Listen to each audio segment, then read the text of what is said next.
আপনাদের মাধ্যমে বাংলাদেশ সহ সারা বিশ্বের সকল বৌদ্ধ ধর্মাবলম্বী যারা যেখানেই রয়েছেন তাদেরকেও জানাই আন্তরিক শুভেচ্ছা। আমরা জানি পৃথিবীতে অনেকগুলো ধর্ম আছে, প্রতি ধর্মেরই অসংখ্য অনুসারীও রয়েছেন। প্রতিটি ধর্মই মানুষকে কল্যাণের দিকে আহ্বান করে। প্রতিটি ধর্মেরই কিছু বিধিবদ্ধ নিয়ম নীতি রয়েছে। বৌদ্ধ ধর্মাবলম্বীদের প্রধান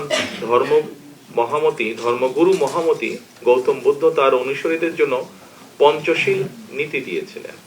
এই পঞ্চশীল নীতি হলো প্রাণী হত্যা না করা, চুরি, ব্যভিচার, মিথ্যা এবং মাদক থেকে বিরত থাকা, প্রেম, অহিংস এবং সর্বজীবের দয়াও বৌদ্ধ ধর্মের শিক্ষা। যেই কয়েকটি জিনিস এখানে অনুসরণের কথা বলা হয়েছে, এই নির্দেশনা প্রতিটি মানুষের জন্যই অত্যন্ত গুরুত্বপূর্ণ।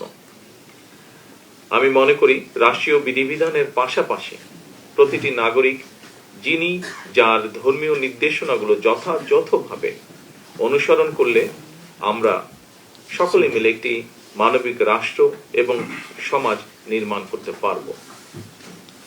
সুতরাং যাতে প্রতিটি নাগরিক প্রত্যেকে যে যার ধর্মীয় রীতিনীতি ও অধিকার বিধি বিনা বাধায় স্বাধীনভাবে অনুকরণ ও ভোগ করতে পারেন, এমন একটি রাষ্ট্র ও সমাজ বিনির্মাণ করাই হচ্ছে আমাদের সরকারের অন্যতম প্রধান দায়িত্ব এবং অঙ্গীকার। দল, মত, ধর্ম, বর্ণ নির্বিশেষে প্রতিটি মানুষ যাতে শান্তি এবং নিরাপত্তার সঙ্গে বসবাস করতে পারে, তেমন একটি পরিবেশ নিশ্চিত করতে সরকার বদ্ধপরিকর। সম্মানিত সকল উপস্থিতিবৃন্দ, বর্তমান সরকার ধর্ম নিয়ে রাজনীতি করতে চায় না। ধর্মকে রাজনৈতিক স্বার্থে আমরা ব্যবহার করতে চাই না, অতীতেও আমরা তা করিনি। আমাদের সরকারের দৃষ্টিভঙ্গি হচ্ছে, যা একটু আগে স্বরাষ্ট্রমন্ত্রীও বলেছেন, আমিও জোর দিয়ে আবারও একই কথা বলতে চাই, ধর্ম যার যার, নিরাপত্তা পাবার অধিকার সবার।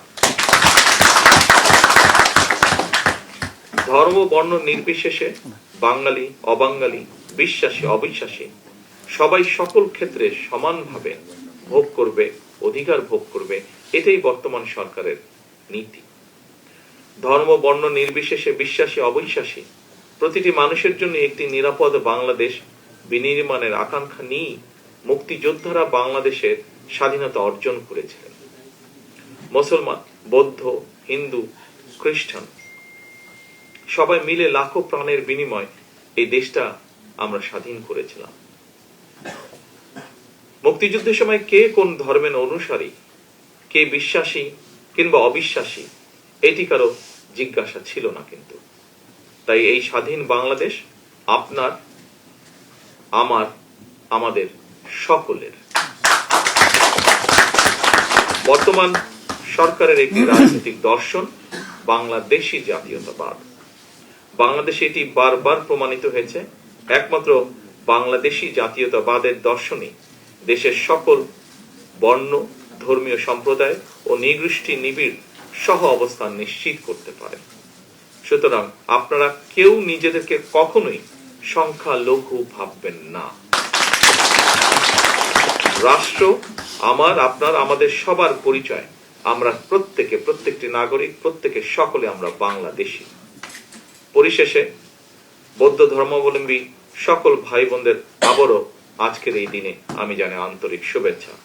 বৌদ্ধ পূর্ণিমার এই বিশেষ দিনটি আপনাদের জন্য হয়ে উঠুক আরো আনন্দময় ও তাৎপর্যপূর্ণ, এই প্রত্যাশা রেখে আমার বক্তব্য শেষ করছি।